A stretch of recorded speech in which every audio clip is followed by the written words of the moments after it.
ఇది మొబైల్ కోసం cooling fan అన్నట్టు, మొబైల్ కూలర్ అన్నట్టు ఇది. సో ఇది ఎట్లా పనిచేస్తే ఏందనేది చూద్దాం. ఫోన్ బాగా హీట్ అవుతుంది, ఏం చేసినా హీట్ అవుతుంది. దానికోసం ఇది కొన్నా అన్నట్టు. ఇప్పుడు మామూలుగా నేను ఫోన్లో ఎడిటింగ్ చేస్తాను కదా, ఆ ఎడిటింగ్లోనైతే ఇంకా బాగా హీట్ అవుతుంది అన్నట్టు. దానికోసం ఇది కొన్నా.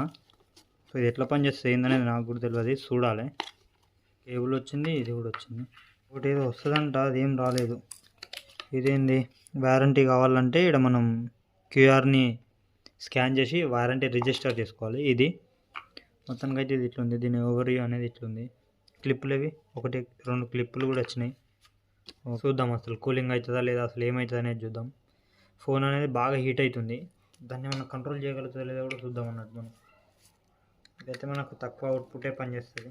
పవర్ బ్యాంకు డర్రే అని ఉంటుందంట, డర్రే అని ఉంటుందంట. ఇదేంది, వారంటీ కావాలంటే ఇక్కడ మనం క్యూఆర్ని స్కాన్ చేసి వారంటీ రిజిస్టర్ చేసుకోవాలి. ఇది మొత్తానికి అయితే ఇది ఇట్లుంది, దీని ఓవర్వ్యూ అనేది ఇట్లుంది. క్లిప్పులు ఇవి 1-2 క్లిప్పులు కూడా వచ్చినాయి. ఓకే, ఇదైతే మనకు తక్కువ అవుట్పుటే పనిచేస్తుంది. పవర్ బ్యాంకు డర్రే అని ఉంటుందంట. అప్పుడు అమ్మ కూల్ అయిపోయింది ఎమ్మటే. ఇప్పుడు ఇది ఆల్రెడీ కూల్ అయిపోయింది. ఇది ఇట్లా సెకండ్లలో అవుతుంది. 3 లెవెల్స్ ఉన్నాయి. ఇది మొత్తానికి ఆఫ్, ఇది ఫస్ట్ అంటే ఇది హై ఎండ్, ఇది ఫుల్ ఫాస్ట్గా తిరుగుతుంది అన్నట్టు. ఇది సెకండ్, ఇది థర్డ్, అంతే. ఇది ఆఫ్. యాక్చువల్గా ఇది ఆల్రెడీ కూల్ అయిపోయింది చెప్పాలంటే. చూడనీకైతే చాలా బాగుంది, ఇది తిరుగుతుంది బాగానే.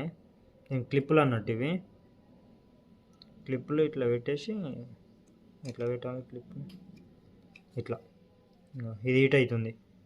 ఈ సైడ్కి ఇది ప్లాస్టిక్ ఇచ్చిళ్ళు, హీట్ సింక్ అనేది హీట్ అవుతుంది. యాక్చువల్గా ఇది ఇంకొంచెం ఫాస్ట్ తిరిగితే బాగుండు అన్న ఫీలింగ్ వస్తుంది నాకైతే నిజంగా. ఇట్లా కూల్ చేస్తా అనేది చూద్దాం.